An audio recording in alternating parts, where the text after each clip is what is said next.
विशल्यो बाणवाहंकुत अनेशन्यस्य विषवपापुरस्य विशङ्कतिः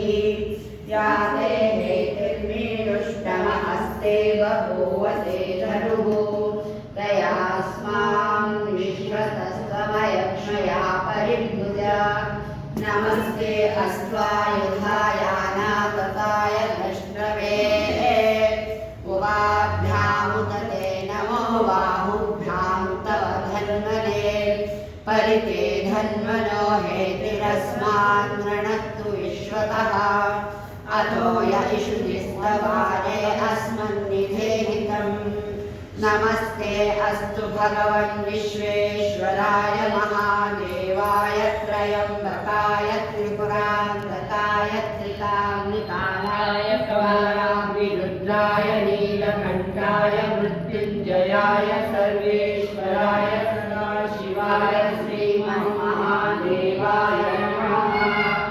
नमो हिरण्यबाहवे सेनान्ये दिशाञ्चपतये नमो नमो वृक्षेभ्यो हरिकेशेभ्यः पशूनां पतये नमो नमः सस्मिङ्गलाय श्रीमते बद्रीनां पतये नमो नमो वक्रुषाय विद्यानिनयनानां पतये नमो नमो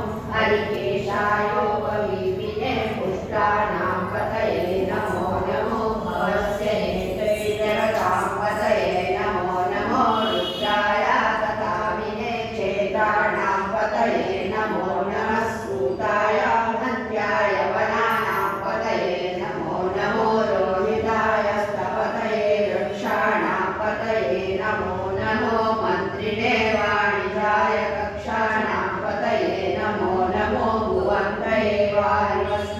वारिवस्मतौषधीनां पतये नमो नमः उच्चैर्घोषाय ग्रन्थयते भस्मीनां पतये नमो नमः कृष्णवीताय धावते सत्त्वानां पतये नमः